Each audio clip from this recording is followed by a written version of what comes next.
Sesi mengaji, belajar Islam lebih dekat. Assalamualaikum warahmatullahi wabarakatuh.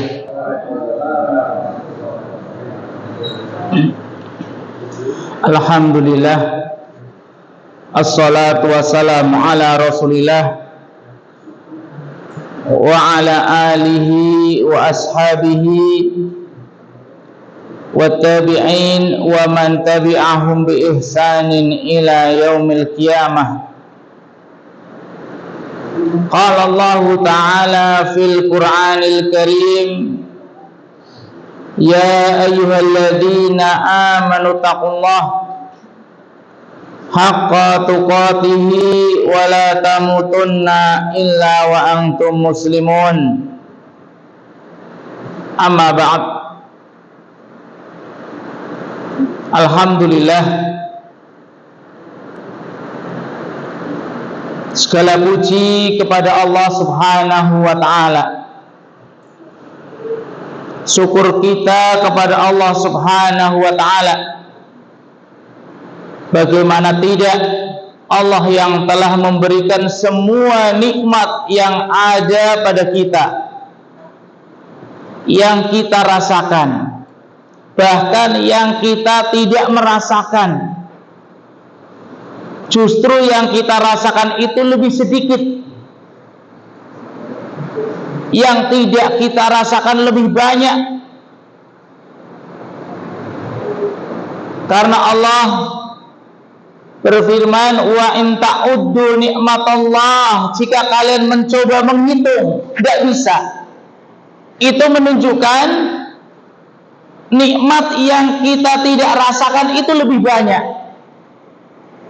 Karena kalau kita menghitung, hanya berapa yang kita bisa menghitung, yang tidak bisa terhitung tentunya lebih banyak. Sehingga banyak-banyaklah kita bersyukur kepada Allah Subhanahu wa ta'ala, terutama dengan hadirnya kita di tempat yang mulia ini. Bukan hal yang mudah seseorang bisa hadir di majelis ilmu, walaupun keutamaannya itu seabrek, ya, banyak. Senantiasa kita sebutkan, kita jelaskan di mukadimah, di awal, tentang keutamaan hadir di majelis ilmu. Begitu banyak sekali keutamaannya. Allah akan mudahkan hidupnya. Maka ketika seseorang merasa hidup saya kok susah, hidup saya kok tidak enak, hati saya tidak tentram, hadir di majelis ilmu. Bukan cara yang sebagian orang pikirkan. Karena yang ada di benak kebanyakan manusia, merasa hatinya tentram kalau tangan kiri itu menggenggam apa itu, yang merah-merah itu, pulus. Walaupun kalau dalam ya tenang, ya, senang. Apalagi dibarengi dengan iman, lebih senang lagi. Karena banyak juga orang yang dipenuhi dengan harta tetap saja gelisah. Iya, kalau para jamaah sekalian yang megang pasti senang. Kenapa? Karena sudah punya iman. Sudah punya iman, terpenuhi juga, sehingga luar dalamnya terpenuhi. Masya Allah.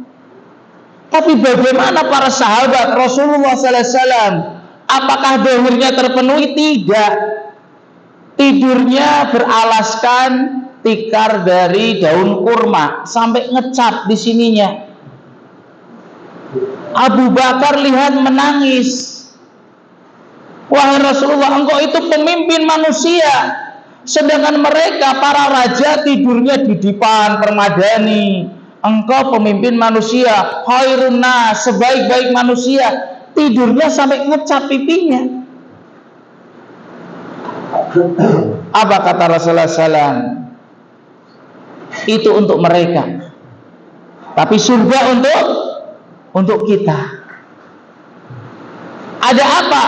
Apakah Rasulullah SAW cemas, tidak bahagia? Orang yang paling bahagia, kenapa? Iman. Dan kita dalam rangka meningkatkan iman kita. Mustahil seseorang imannya bisa naik tanpa memiliki ilmu, tidak ada. Ilmu. Sehingga para jamaah kaum muslimin, jangan ragu untuk hadir di majelis ilmu. Namanya saja majelis ilmu, disampaikan ilmu. Beda dengan majelis yang lain. Karena di sana ada majelis guyon, majelis apa, banyak sekali. Maka para jamaah kaum muslimin perhatikan, di majelis kita yang disampaikan apa? Ilmu. Qala Allah wa qala Rasul wa qala sahabat. Firman Allah, hadis-hadis dari Rasulullah SAW, dan juga ucapan para sahabat, para ulama. Terlebih lagi apa yang akan kita sampaikan di malam yang mulia ini tentang usulul ibadah. Perkara yang setiap ibadah harus memiliki dasar tersebut, harus memiliki fondasi tersebut, yang para ulama juga menamakan arkanul ibadah, rukun ibadah. Kalau yang kita kenalkan arkanul Islam, rukun Islam. Jadi usul ibadah itu juga dinamakan rukun ibadah. Dan yang kita kenal biasanya apa? Syartul ibadah, syarat ibadah. Syarat diterimanya ibadah, ikhlas wal mutaba'ah. Ikhlas karena Allah dan mencontoh ibadah tersebut kepada Rasulullah sallallahu alaihi wasallam. Tapi yang akan kita bahas adalah pondasi. Setelah kita niatkan ibadah tersebut karena Allah, kemudian berusaha tata caranya, bagaimana Rasulullah SAW mengajarkannya, masih ada lagi. Agar ibadah tersebut diterima oleh Allah Subhanahu wa Ta'ala, agar ibadah tersebut tidak rusak, yakni yang dinamakan dengan usulul ibadah. Qala al-mu'alif rahimahullahu ta'ala Abdullah bin Abdul Aziz Al-Jibrin, semoga Allah merahmati beliau. Beliau mengatakan, ibadatullahi tabaraka wa ta'ala yajibu, ibadah kepada Allah wajib hukumnya antar taqiza ala usulit talafah, terpenuhi atau disandarkan atas 3 rukun.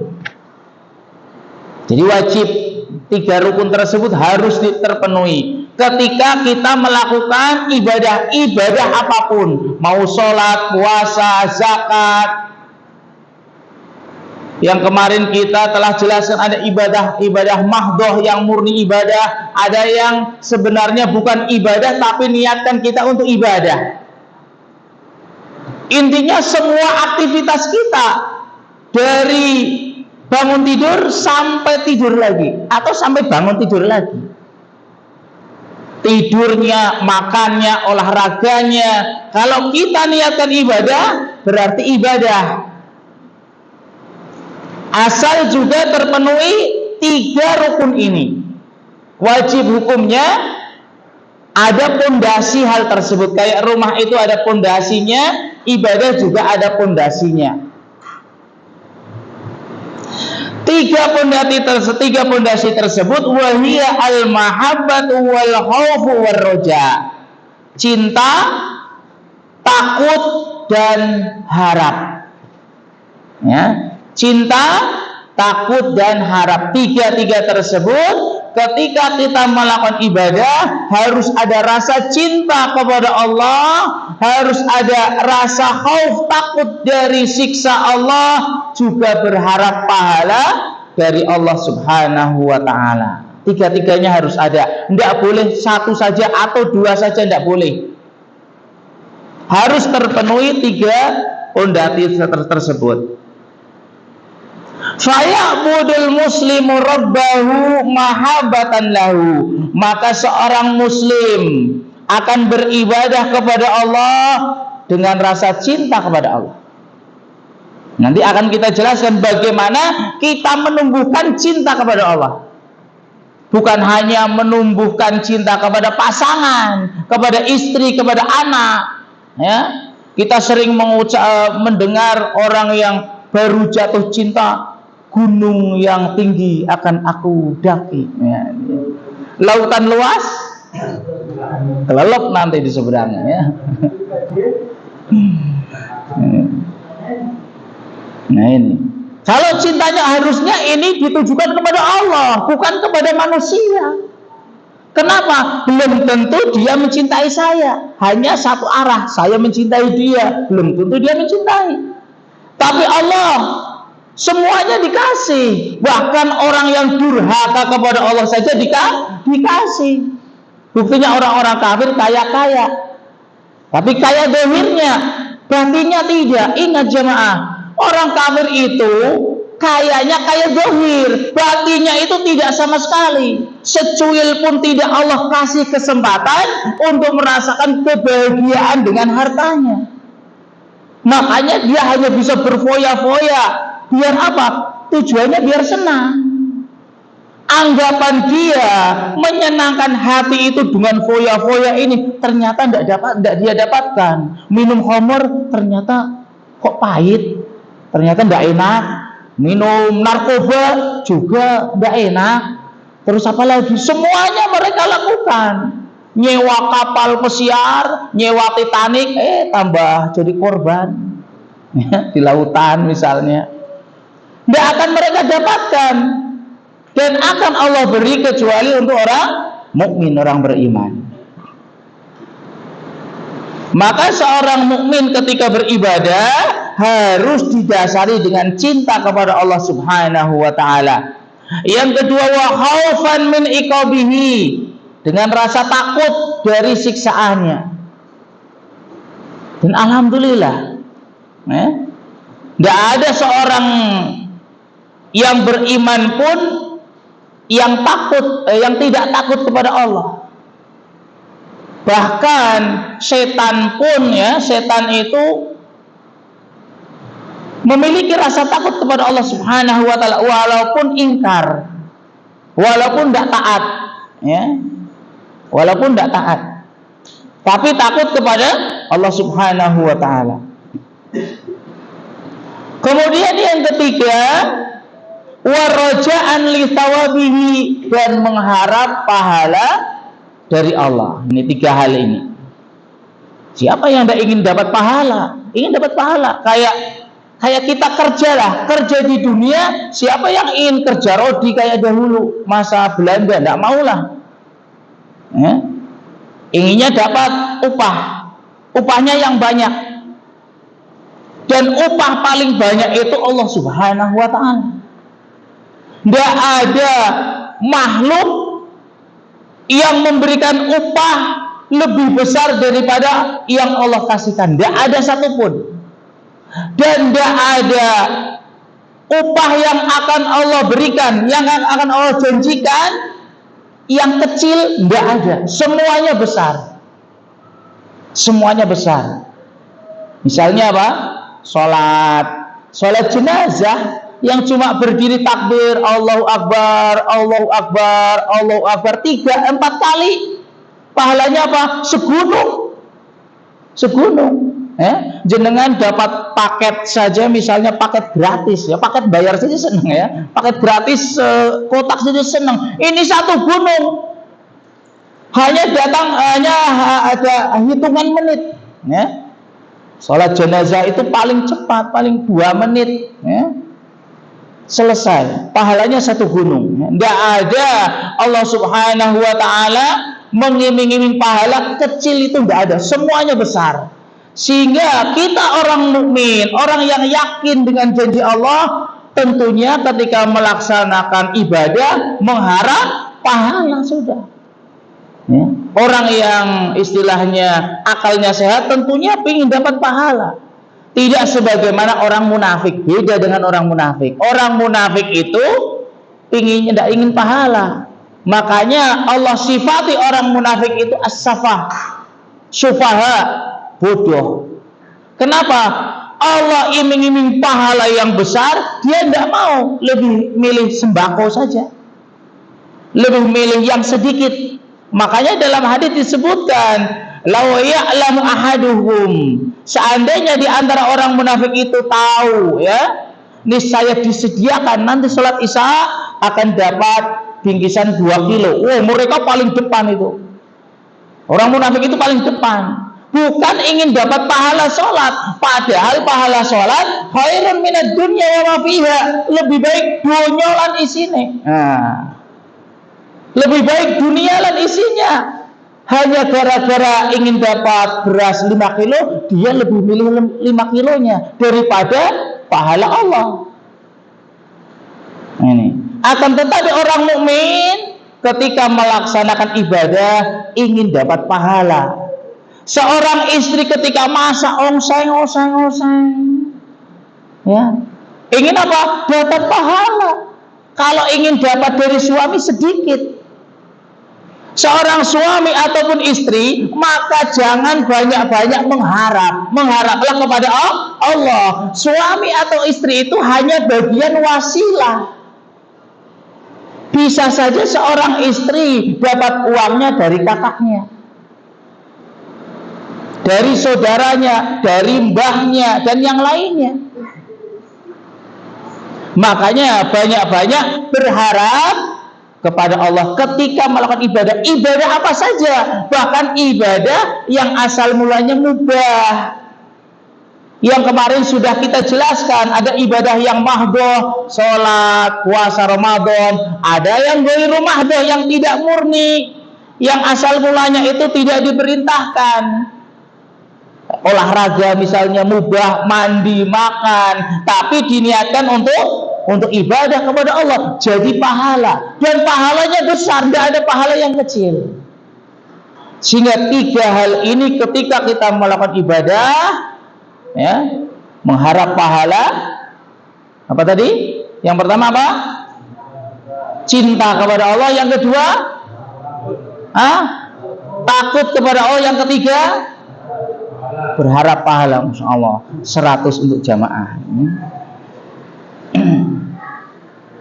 Kemudian walidzalika qala ba'du salaf, sebagian ulama salaf mengatakan, man abadallaha bil hubbi wahdah, siapa yang beribadah kepada Allah hanya dengan rasa cinta, pokoknya cinta, tak ada ingin pahala, yang penting senang kepada Allah, maka dia adalah zindik,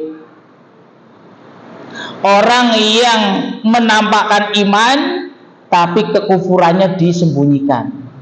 Yang penting senang ya. Jadi ibadah itu kalau ada senangnya ibadah, kalau enggak usah. Orang-orang zindik. Wa man abadahu bil khaufi wahdah, yang beribadah kepada Allah hanya rasa takut saja. Kalau enggak melaksanakan takut. Wa huwa haruri, yakni suatu kelompok dari Khawarij yang mereka memiliki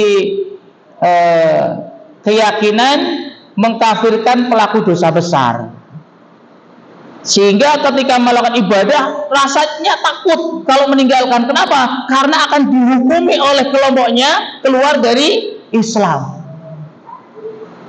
Itu kelompok Khawarij. Ya. Orang yang melakukan dosa besar dihukumi murtad, keluar dari agama Islam. Wa man abadahu birraja wahdah, barang siapa yang beribadah kepada Allah hanya berharap saja, pinginnya dapat pahala. Wa huwa murji'i, yakni satu kelompok yang mereka berlebihan di dalam dalil-dalil atau ayat-ayat rojak harap, sehingga apa? Mereka akan meremehkan dosa. Kan Allah Maha Pemurah. Karena yang dia yakini Allah Maha Pemurah, Maha Pengampun. Udah, kita maksiat sebanyak-banyaknya, nanti bertobat. Kan Allah Maha Penerima taubat. Tinggal ya Allah ampunilah saya, sudah selesai. Nah, ya kan? Karena yang mereka yakini, yang mereka unggulkan adalah ayat-ayat roja, hanya berharap kepada Allah.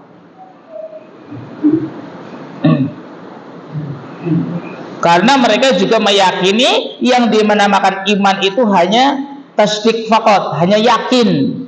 Cukup yakin sudah iman. Mau bermaksiat setiap hari kalau dia yakin, maka imannya sempurna seperti imannya para nabi dan rasul. Ini kenapa? Karena mereka mengutamakan ayat-ayat roja, ayat-ayat rahmat, ampunan.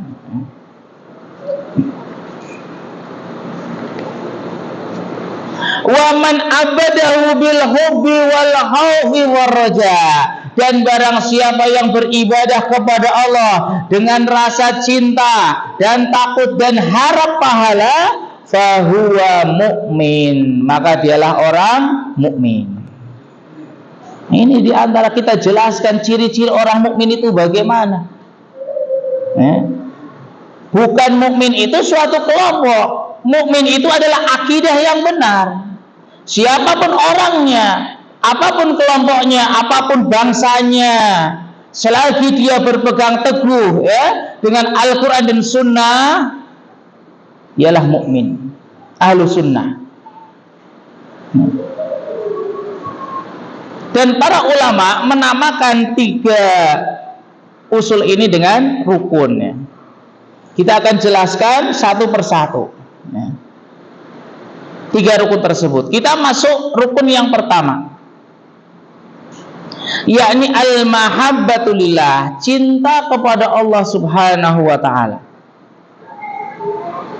Kata mu'alif rahimahullahu ta'ala, hadal aslu huwa ahamu usul ibadah ya. Cinta kepada Allah, pondasi cinta kepada Allah itu merupakan pondasi yang paling penting. Nah, biasanya para ulama meletakkan sesuatu yang di awal itu yang paling penting, kemudian setelahnya.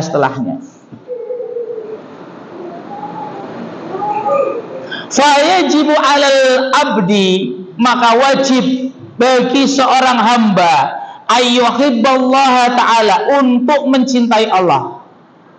Pertama, mencintai Allah. Yang kedua, wa ayyuhibba jami'a ma yuhibbuhu ta'ala min ta'ah.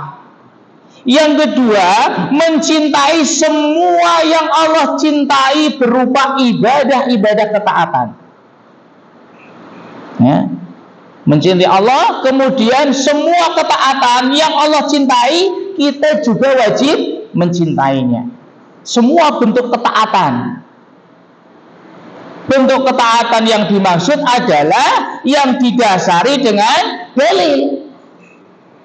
Karena banyak juga orang menganggap itu ketaatan, padahal bukan ketaatan. Kenapa? Karena tidak didasari dengan dalil Al-Quran ataupun Sunnah.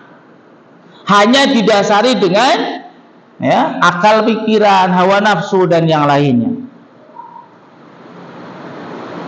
Wa ayyakraha jami'a ma yakrahu minal ma'asi, dan juga membenci semua yang Allah membenci dari semua bentuk maksiat. Walaupun mungkin kita ya salah satunya tidak bisa meninggalkan, masih terjerumus, masih terikat dan yang lain sebagainya. sesuai dengan keadaan masing-masing. Tapi dalam hati kita wajib membenci seluruh bentuk kemaksiatan. Wa ayyuhibba jami'a awliya'ahul mu'minin, dan wajib mencintai semua wali-wali Allah. Siapa wali Allah? Seluruh orang mukmin. Jadi bukan yang dicintai yang kelompoknya saja, bukan. Lah terus yang negara lain bagaimana? Karena satu kelompok, satu organisasi itu bagian dari kecil dari kaum muslimin, orang-orang mukmin. Ini harus kita pahami, bahwasanya yang dimaksud wali Allah seluruh orang mukmin. Bukan ayo kita ke rumahnya wali Allah. Semua orang mukmin adalah wali Allah. Semua jamaah asal dia beriman adalah wali Allah. Sesuai dengan tingkat kewaliannya adalah sesuai dengan tingkat keimanannya. Asal dia masih ada iman, asal iman tersebut tidak hilang, tidak hancur, maka dia masih wali Allah, walaupun imannya misalnya masih sedikit karena banyak maksiat.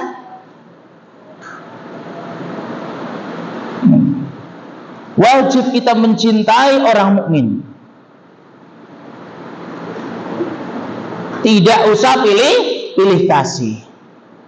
Wa fi muqaddimatihim, yang paling utama adalah rusuluhu alaihimussalam, para rasul, para utusan. Wa ayyabghudha jami'a a'daihi, dan wajib membenci semua musuh-musuh Allah. Minal kufari wal munafikin, dari orang-orang kafir dan orang-orang munafik. Orang-orang kafir jelas, orang-orang yang di luar Islam, orang-orang kafir. Adapun orang-orang munafik ini yang butuh kita belajar. Karena untuk mengetahui orang munafik tidak bisa diamati dengan akal pikiran. Diamati dengan akal yang sesuai dijelaskan oleh Allah dan Rasulnya. Karena kemunafikan itu di dalam hati. Sementara kita tidak memiliki apa itu, panca indera 6 istilahnya ya, tidak ada itu ya. Allah yang bongkar di dalam Al-Quran dan Sunnah tentang sifat-sifat mereka. Misalnya apa? Wa idza qamu ila sholati qamu kusala. Nah, jika sholat itu malesnya bukan minta ampun ya. Sekali sholat, kalau ada manusia, oh jamaahnya sedikit, enggak mau di rumah. Oh jamaahnya banyak sekali, ini sholat Jumat atau Idul Fitri, Idul Adha, datang dia. Atau Idul Fitri, Idul Adha, cari yang banyak lah. Sana sedikit, enggak mau, itu yang banyak. Nah. Jadi ibadahnya hanya ingin dilihat manusia. Dan masih banyak sekali sifat-sifat orang munafik yang dijelaskan oleh Allah Subhanahu wa ta'ala. Seperti tadi sudah dijelaskan, mereka lebih mengutamakan dunia daripada pahala akhirat.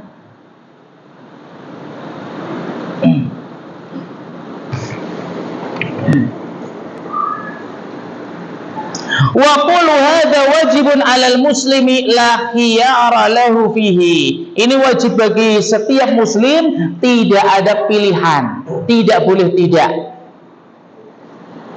Tidak boleh tidak ya. Mencintai yang Allah cintai, membenci yang Allah benci, amalannya, wali-walinya, yakni orang mukmin. Tadi yang sudah disebutkan. Kama annahu yajibu al-muslim ayyuhibballaha ta'ala wa ayyuhibba rasulahu Muhammad akthar mimma yuhibbu nafsahu wa auladahu wa malahu wa kulla syai'. Juga wajib seorang muslim mencintai Allah dan mencintai Rasulullah sallallahu alaihi wasallam melebihi mencintai dirinya sendiri. Nah, ya, mencintai Allah dan mencintai Rasulullah sallallahu alaihi wasallam melebihi dirinya sendiri.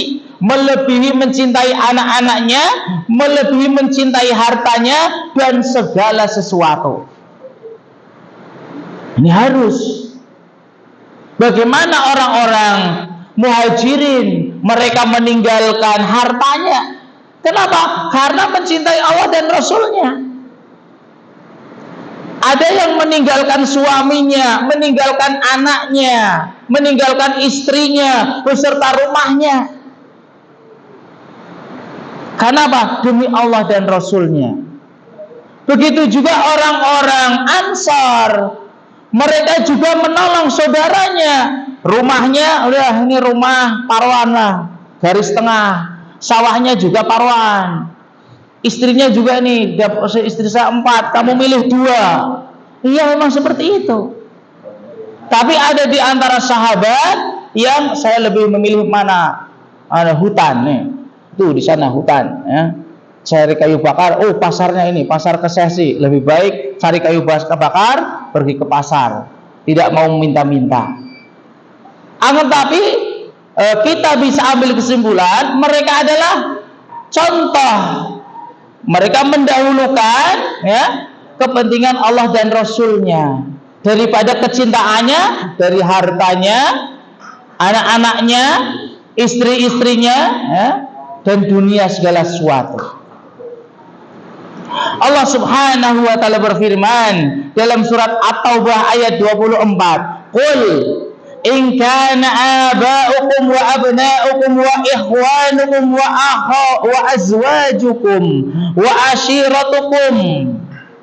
Katakanlah, jika orang tua kalian, ya, orang tuanya, anak-anak kalian, saudara-saudara kalian, istri-istri kalian, keluarga kalian, wa amwalun iftaraftumuha, dan harta yang engkau sudah kumpulkan di ATM, ya, wa tijaratun tahsyauna kasadaha, dan perdagangan toko, ya, misalnya pabrik, ya, yang engkau sudah mengumpulkannya, sudah maju, ya, wa masakinu tardawnaha, gedung rumah yang sudah kamu bangun mewah tingkat dan yang lainnya, tardawnaha, engkau ridha, wa ahabba ilaikum, lebih engkau cintai minallahi wa rasul, lebih engkau cintai daripada Allah dan Rasulnya, wa jihadin fi sabili, dan berjihad di jalan Allah, fatarabbasu, tunggulah.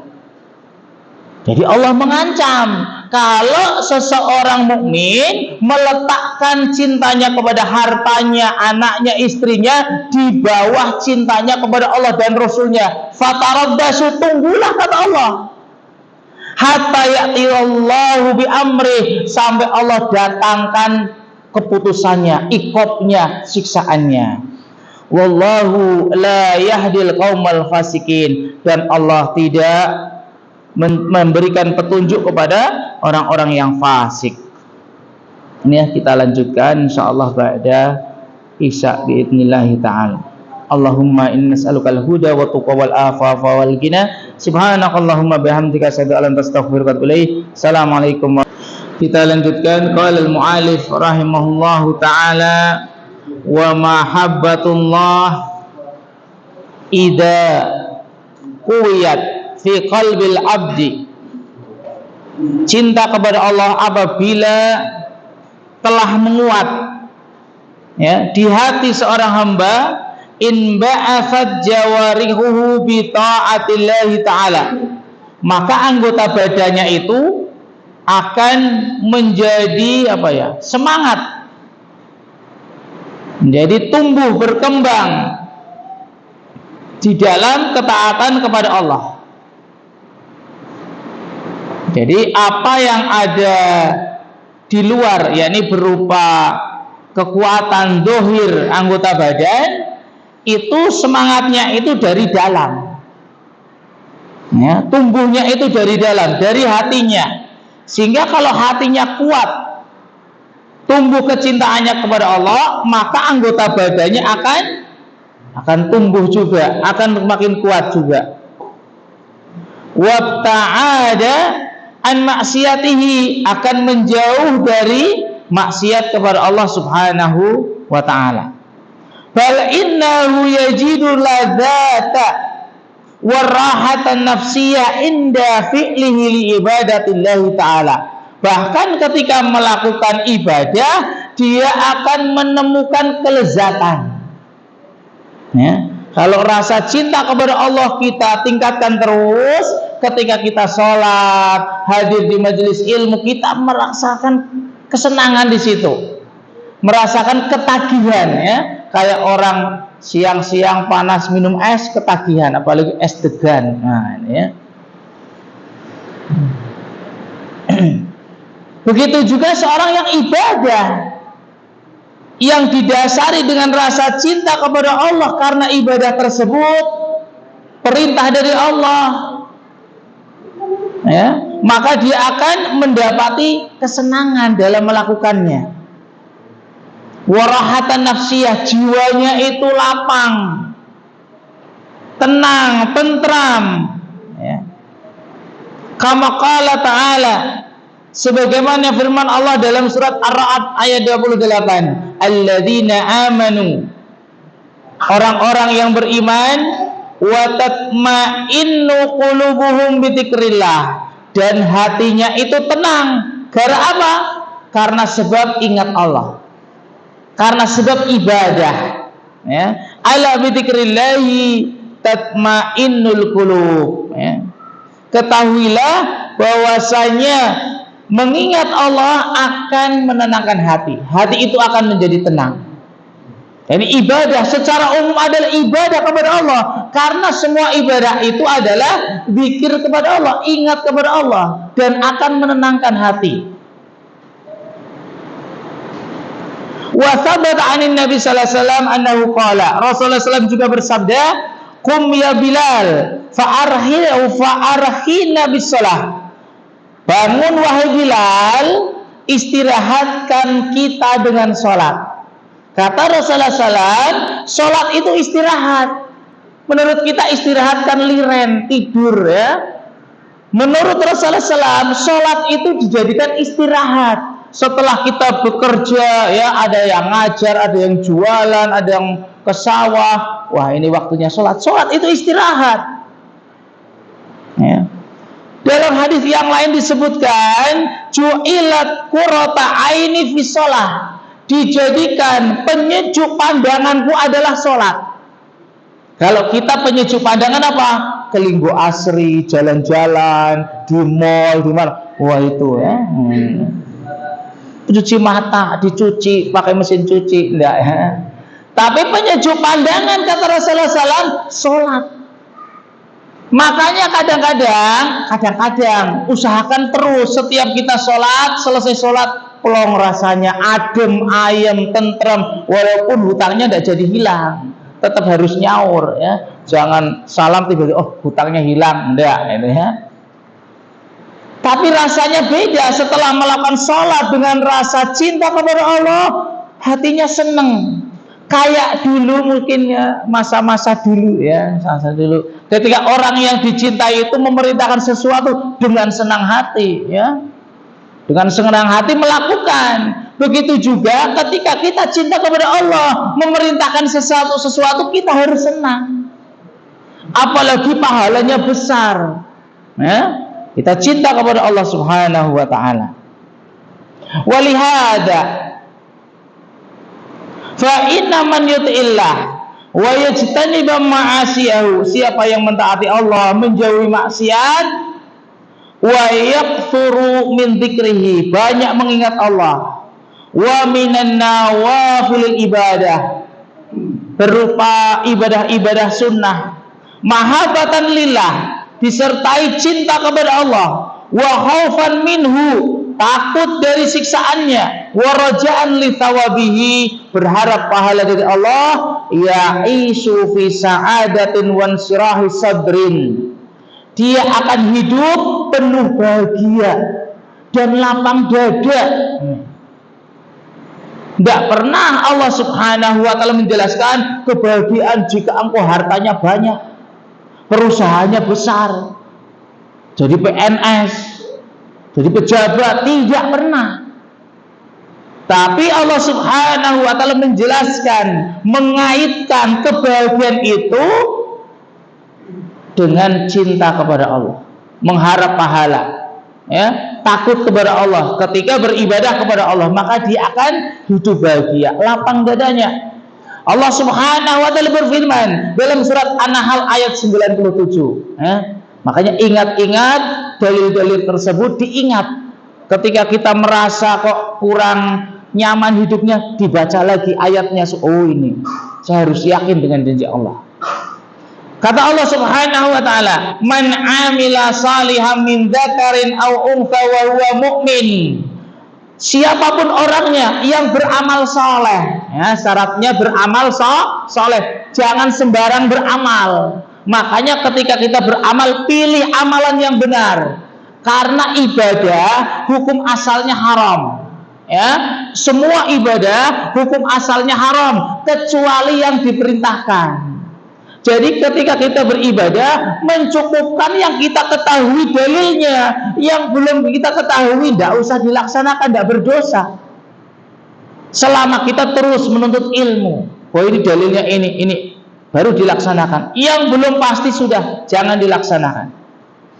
Amal saleh, laki-laki ataupun perempuan, dan dia orang mukmin, seorang yang beriman, falanuhyiyannahu hayatan thayyibah, maka pasti akan kami beri kepadanya kehidupan yang baik.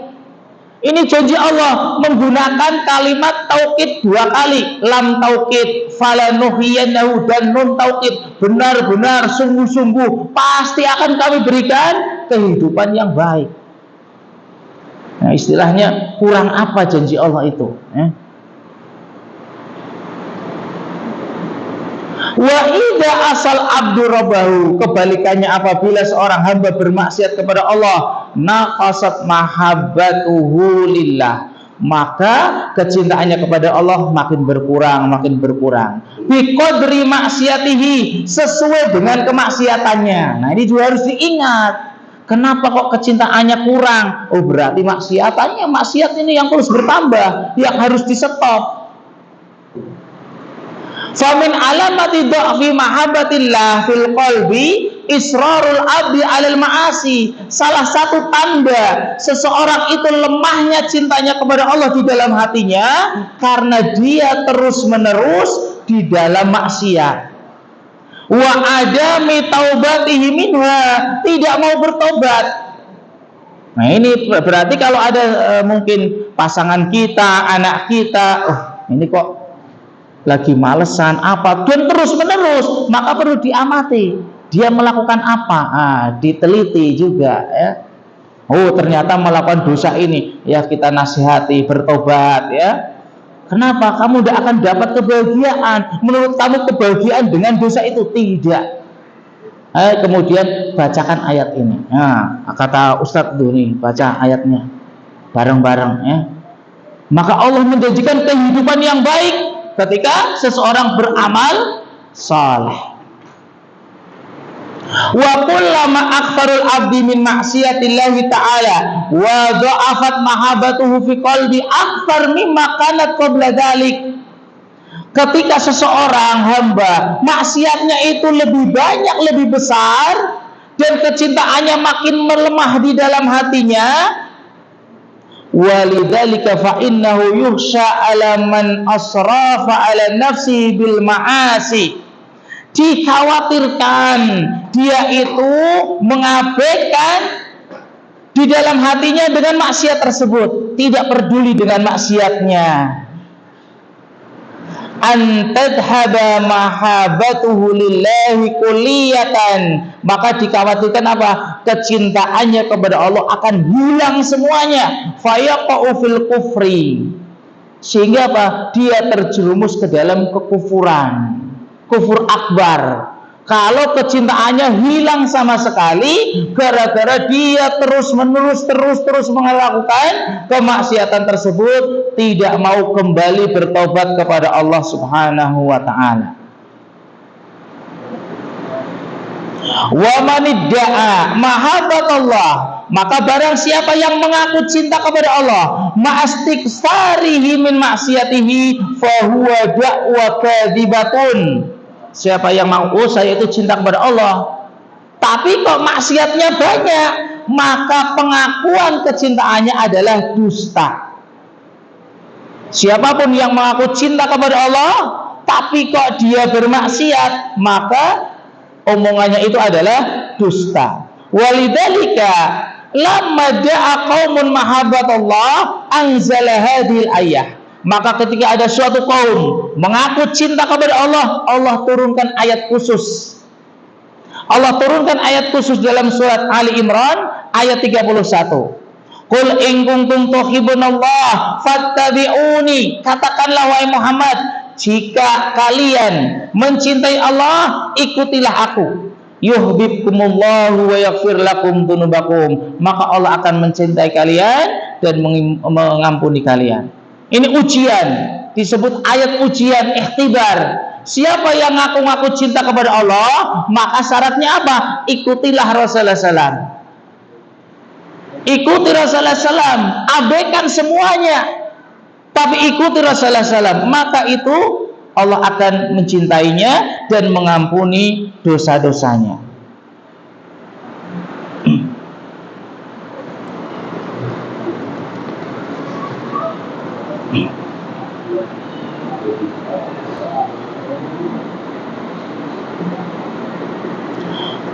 Maka kesimpulannya, orang yang senantiasa bermaksiat maka akan keras hatinya, ya. Kiswatan wa husunatan fi qalbihi, menjadi keras, kasar. Nah, ini akibatnya, karena sesuatu maksiat itu pasti ada madorotnya, ada bahayanya. Di antaranya apa? Sifatnya jadi keras, kasar. Maka misalnya suami saya kok seperti ini, istri saya kok seperti ini, maka apa? Lembutkan dengan ibadah, ya, lembutkan dengan ibadah. Wa yas'uru bi adami tumakninah, dia merasa tidak ada ketenangan. Wa rahatin nafsiyah, merasa tidak apa ya, tidak lapang dada, gelisah dan yang lainnya. Bal annahu yahusu bi dayyikin fi sadri, bahkan dia akan merasa sempit dadanya. Wa qalaqin mustamirin, senantiasa terus-menerus cemas, gelisah. Kenapa? Karena maksiat. Maka perhatikanlah, renungkanlah firman Allah dalam surat Toha ayat 124. Man a'rada an dzikri, barang siapa berpaling dari peringatanku, berpaling dari ibadah kepada Allah, fa innallahu ma'isyatan dongka, maka baginya kehidupan yang sempit. Bukan kehidupan sempit itu ketika dia tidak punya apa-apa, ketika mau cari makan susah, bukan. Kehidupan sempit menurut Allah ketika berpaling dari peringatan Allah. Wa nahsyuruhu yaumal qiyamati a'ma, Allah akan kumpulkan dia nanti di akhirat dalam keadaan buta. Dalam keadaan buta. Ini adalah kehidupan sempit yang hakiki di akhirat. Kenapa? Karena kehidupan akhirat abadi, kekal. Maka penilaian Allah, orang mukmin itu apa? Akhirat, akhirat, akhirat. Karena dunia itu bisa saja besok diambil. Kita sudah istilahnya semangat-semangat, dapat cita-citanya, mobilnya, rumahnya, ternyata diambil Allah. Ya, makanya apa?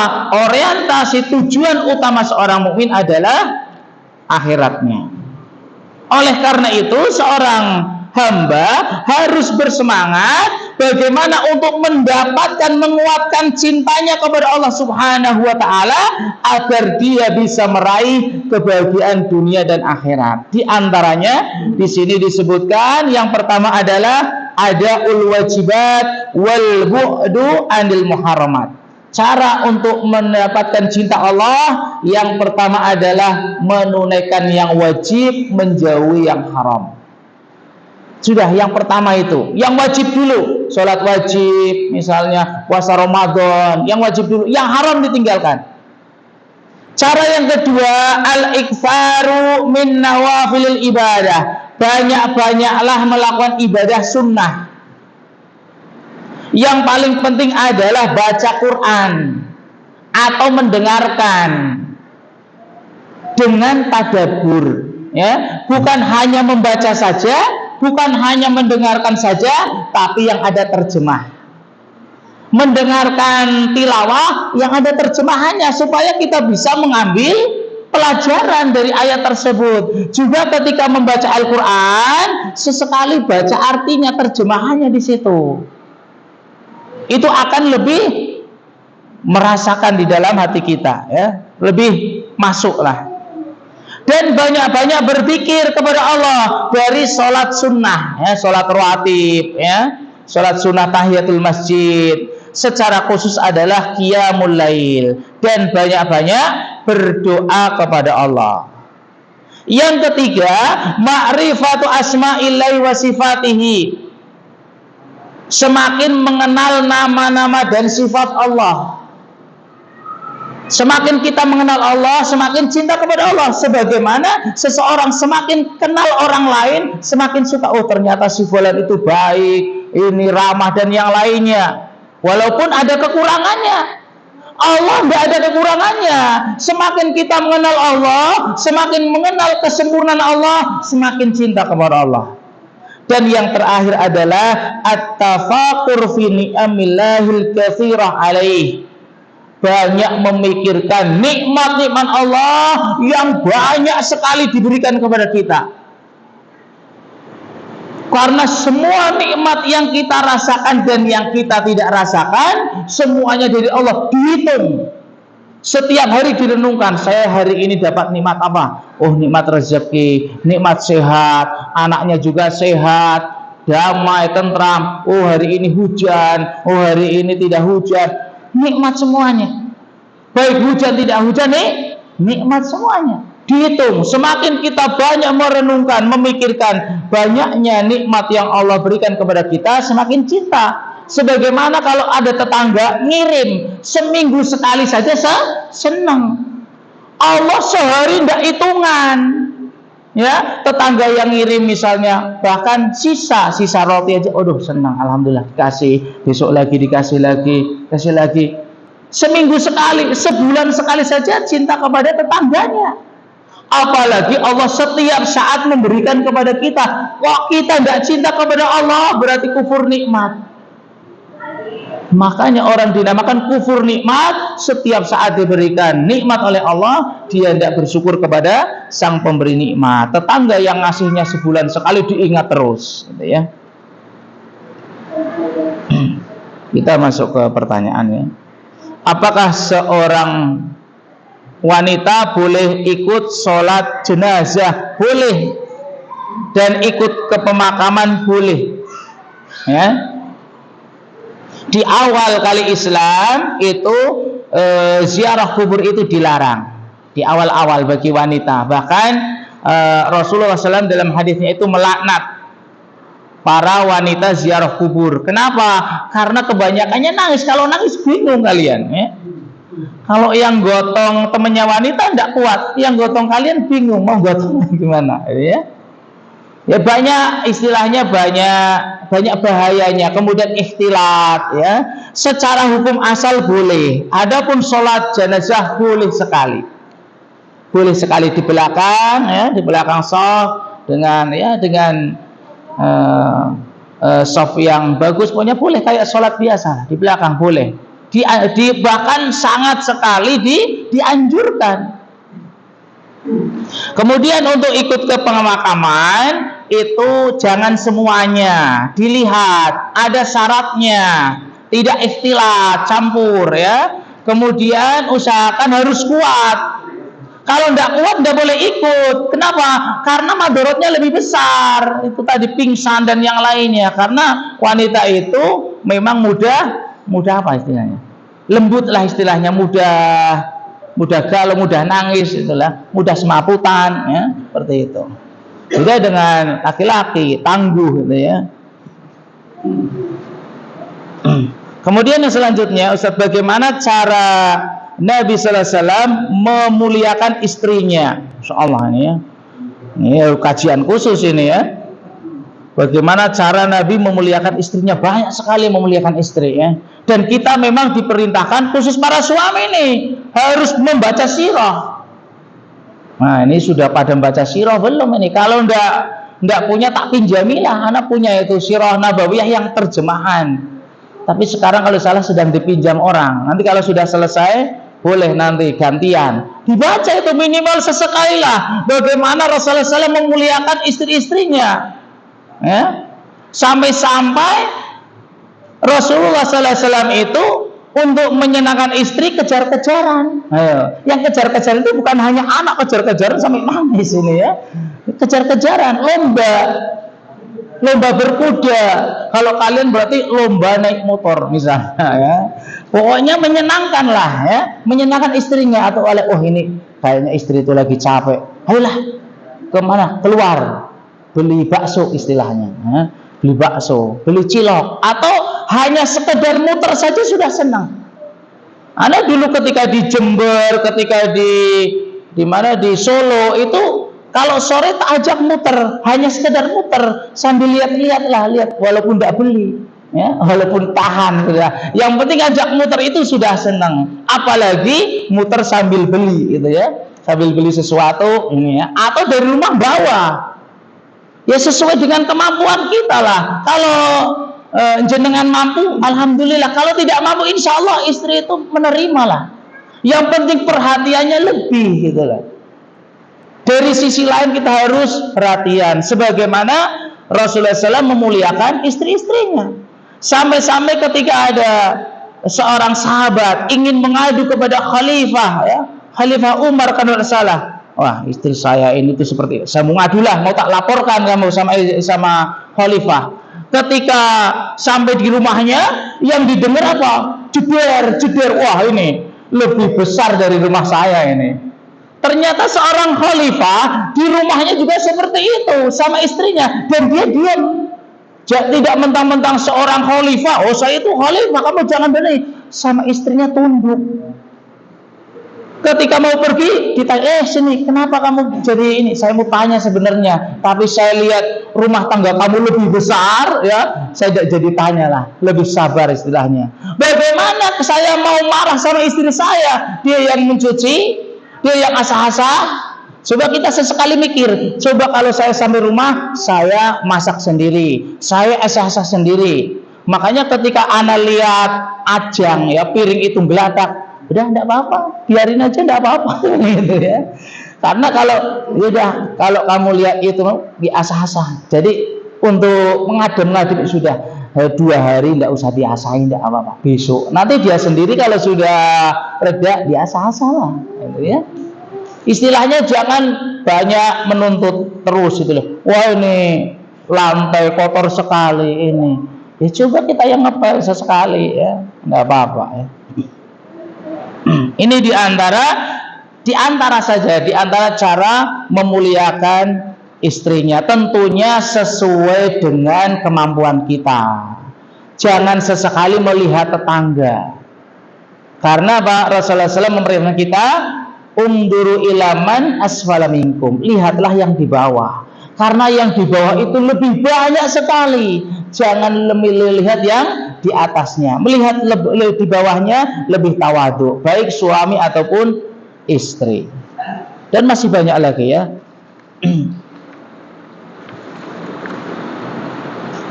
Kemudian yang selanjutnya, apakah naik turunnya iman termasuk kemunafikan ya?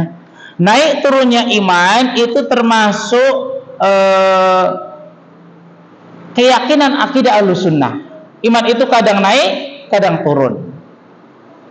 Naik karena melakukan ketaatan, turun karena melakukan maksiat. Itu yang harus kita ingat. Oh, saya kok imannya lagi turun. Berarti kita perlu koreksi apa yang saya lakukan tadi. Oh, tadi saya ngomel-ngomel sama anak, ngomel-ngomel sama suami. Harus koreksi. Karena apa? Kalau imannya turun pasti karena melakukan maksiat. Imannya naik karena melakukan ibadah. Dengan kita memikirkan itu saja, itu ibadah. dengan mengingat apa yang tadi saya lakukan ya, kok saya sekarang imannya lagi turun, lagi malas, merenung, ya. Karena itu akidah Ahlussunnah, iman itu naik karena ibadah, iman itu turun karena maksiat. Yazid wa yanqus, ya, yanqusu bil maksiat wa yazidu bit ta'ah. Turun, berkurang karena melakukan maksiat, dan iman itu naik karena melakukan ibadah. Ibadah terus dijaga, ya, ditambah dengan kita minimal lah kita hadir di majelis ilmu itu naik. Istilahnya kita mengecas, baterai itu dicas. Kalau tidak dicas, ya sudah kayak gitu terus, semakin berkurang. Sehingga mau tidak mau kita harus menyempatkan, meluangkan waktu kita untuk menuntut ilmu dan istiqomah. Ada lagi yang mau ditanyakan? Nah, yang kedua dan ketiga minggu depan insya Allah, ya. Ini baru pondasi yang pertama, yakni cinta kepada Allah. Adapun khauf dan roja insya Allah di pertemuan yang akan datang biidznillah taala. Ada yang lain? Cukup, ya? Udah. Sisa waktu untuk keluarga, ya. Untuk thalabul ilmi nanti disalurkan kepada keluarga, anak, dan yang lainnya. Ini yang bisa kita sampaikan, semoga bermanfaat, ya. Semoga Allah subhanahu wa ta'ala senantiasa memberikan kita istiqomah di jalan, di atas jalannya Rasulullah sallallahu alaihi wasallam dan para sahabatnya, amin ya rabbal alamin.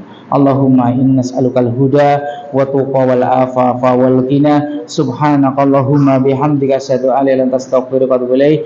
Assalamualaikum warahmatullahi wabarakatuh.